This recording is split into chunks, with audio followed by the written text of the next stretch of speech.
Did you know that Lohen was almost used as one of the Tore's test subjects when he was a child? But years later, he willingly became a test subject in the same experiments that had nearly claimed him. So how does someone go from nearly becoming the Tore's experiment to helping continue his work?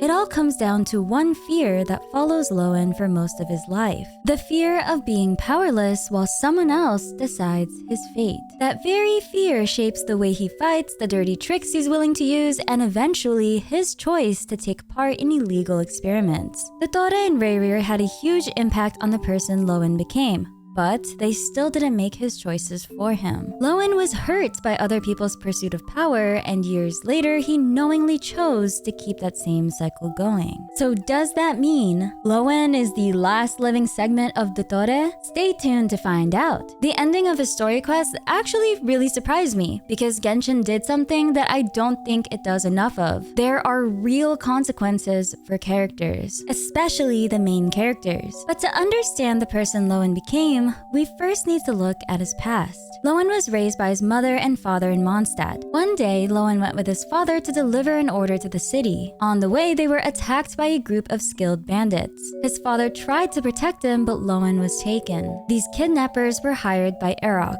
an inspector of the Knights of Favonius who was secretly working with one of the Tore's segments. Erok's people were abducting children and other test subjects for experiments connected to Ursa the Drake, a dragon that used to be an angel. Lohen was caught in the middle of a Fatui operation and was chosen as a test subject. Luckily, Lohen was rescued before he could be taken to the main laboratory. Adorno, the benevolent knight, led a group of knights who intercepted Erok's men and saved the kidnapped children, including Theodore. After the kidnapping, Lohen's parents became extremely protective, terrified that someone would take him again. But instead of hiding, Lohen started sneaking out with equipment he made himself to fight monsters around Mondstadt. It all came back to that same fear, being powerless while someone else decided or controlled his fate. Lohen learned how quickly his safety and freedom could be taken away, so he came to believe that becoming stronger was the only way to make sure it never happened again. He genuinely also wanted to protect others too,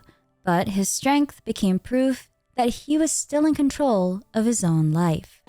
We interrupt this lore spiral to bring you news from today's sponsor. Today's video is sponsored by NEMrecall, a brand new story-driven gacha RPS available on iOS and Android. NEMrecall takes place in an alternate world very similar to ours, where four characters, Luca, Runa, Yume, and Ezra, discover a hidden network called NEMspace. And from there, they're pulled into this mysterious dream world full of strange wonders, secrets, and personal struggles that slowly unfold through the story. What makes NEMrecall really interesting is that it blends a narrative story experience with card collecting, team building, battles, and even interactive character chats. As you progress, you'll collect beautifully illustrated character cards through gameplay and gacha, then build your roster around each card's unique role, attribute, passive skills, active skills, and ultimate abilities. The core gameplay is all about strengthening your favorite characters, upgrading skills, leveling cards, uncapping them to push past level limits, and spending stamina on reward stages to earn the materials you need for progression. There's also an optional interactive chat feature where you can talk with the main characters as part of the story experience. So if you want a mobile game with mystery, dreamworld storytelling, gacha card collecting, and character-focused progression, download NEMrecall using the link in the description and pinned comment down below. Thank you so much NEMrecall for sponsoring today's video. Lohen quickly made a name for himself and joined the Adventurers Guild despite his parents' objections. They asked Adorno to stop him, but Adorno knew keeping Lohen sheltered wouldn't fix what happened. Most importantly, he needed guidance before his need for power became destructive. Lohen later joined the Knights of Favonius and passed the exam easily. After learning that Erok, the man behind his kidnapping, was dead, he became fascinated by Varka and started challenging him whenever he could. These weren't always fair fights. Lohen used traps, ambushes, poison, and any other trick he could think of. He wanted to understand every tactic someone might use against him, so he'd never be caught helpless again. He values effectiveness over honor. To Lohen, what matters is that it works and he's in control. Lohen is more complicated than someone whose goal is just seeking power. He can be brave, protective, and inspiring. His soldiers follow his dangerous plans because he's willing to put himself on the front lines and take the greatest risk. But the same qualities that make him a strong knight also make it hard for him to recognize when he's gone too far. When Varka prepared the expedition to Nodcry, Lohen fought to be included despite concerns about his reckless methods. He argued that if the knights couldn't protect themselves, they couldn't protect Mondstadt, and Varka agreed. During the expedition, Lohen proved himself in combat and intelligence work, taking on smugglers, the Wild Hunt, and Fatui forces. By then, it probably felt like his way of life had worked.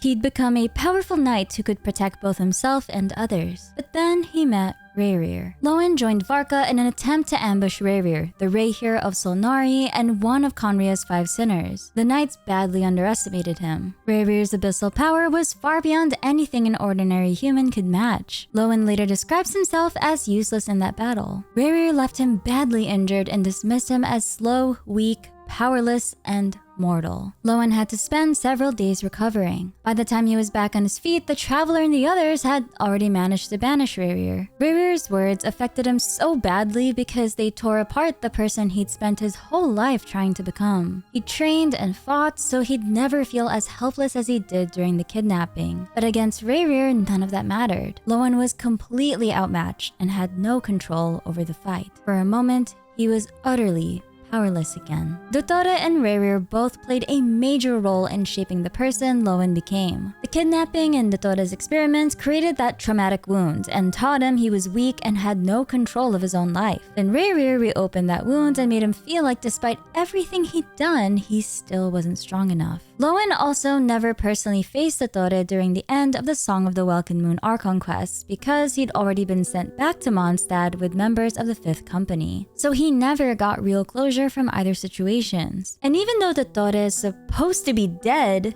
his influence still followed Lohen home. Despite nearly becoming a victim of his experiments as a child, Lohen later chose to help continue that same research, and even offered himself up as a test subject. To understand what Lohen did, we first need to understand Ursa the Drake and the experiments Erok carried out with one of Dottore's segments. Ursa the Drake had terrorized Mondstadt for more than 1,000 years and had once fought Vanessa, the first Grand Master of the Knights of Favonius. But Ursa wasn't originally a dragon. It used to be an angel. Long ago, thousands of years ago, the angels were apparently forced to make a difficult choice. Ursa chose to preserve its power. In doing so, it lost its mind and wisdom, leaving little behind besides that power. It was still drawn to human settlements, but didn't realize that its presence alone could destroy the people living there. Because Ursa had once been an angel, Vanessa chose to spare it and steal it away instead. Dottore later caused Ursa to wake up, and one of his segments worked with Erok to extract a serum from its flesh. Erok wanted to use Ursa's power to transcend human limits, while Dottore's research focused on breaking down Ursa's power, extracting it from its flesh, and transferring it into other living creatures. Seriously, he has an obsession with this. Even their best test subjects held less than 1% of Ursa's power, but it still made them stronger and more aggressive. The subjects also attacked each other, possibly because the separated pieces of Ursa were trying to become whole again. But the experiments weren't only meant to create stronger soldiers. Erok and Dottore also planned to use the altered creatures as imitations of Ursa and spread panic across Mondstadt. As the fear spread, more people would blame the Knights of Favonius for failing to protect them. That distrust would create an opening for Mondstadt's northern allies, the Fatui, to step in and offer their help. When the Knights finally moved against Erok, he and his followers injected themselves with the serum. It made them stronger, but it also increased their bloodlust until they lost control and attacked one another. Erok ultimately died because of the same power he believed he could control. Before his death, Erok destroyed the records revealing the laboratory's location, and Varka suspects that Dottore's segment helped hide it. Years later, Dottore's equipment and Ursa's remaining power were still keeping the old test subjects alive inside the laboratory, and eventually, Theodore found it.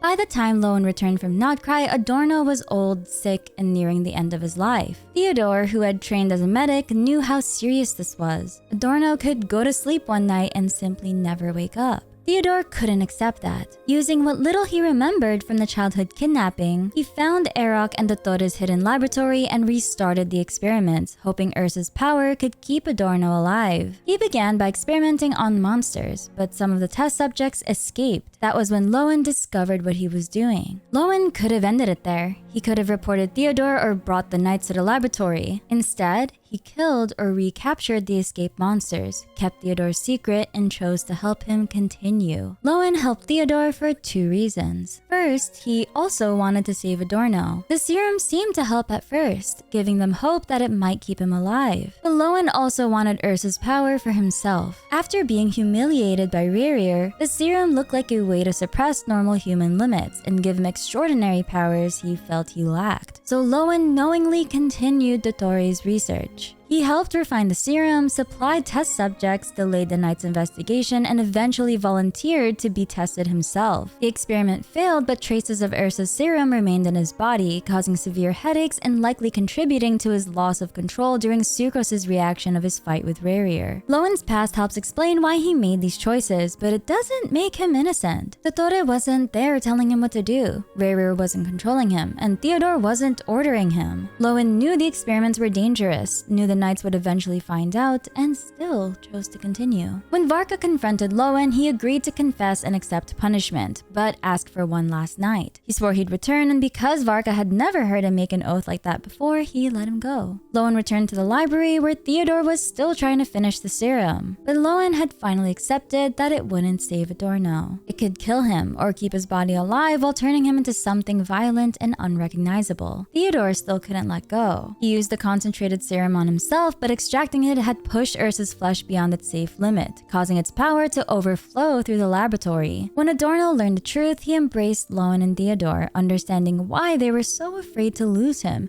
even if that didn't excuse what they'd done. Lohen then faced one last temptation. Instead of injecting the remaining serum, he crushed the vial in his hand and used its scent to draw the monsters toward himself. Ursa still reached into his mind, using Eroc's promises, Rarier's insults, and Lohen's fear of losing Adorno to offer him the power he'd always wanted. But Lohen finally understood. He'd spent his life chasing power so no one could control him. As Lohen puts it, Ursa's power would only become one more thing controlling him. So he refused it. The others destroyed what remained of Ursa's flesh, and Adorno died soon after. Lohen was still punished. He was placed in solitary confinement, lost his promotion to captain, and wasn't allowed to inherit the title of Benevolent Knight. Even though I love Lohen and love him more now after this story quest, I actually really love this ending for him. The story never treats Lohen's trauma as an excuse. Yes, he has a lot of trauma. That explains his choices, but it doesn't make him innocent. He eventually helped stop the disaster, but that doesn't erase his role in creating it. Like Eroc, Lohen was influenced by someone else's pursuit of power, but he still made his own choices. And by the end, he's not all of a sudden this perfect hero. He still wants power,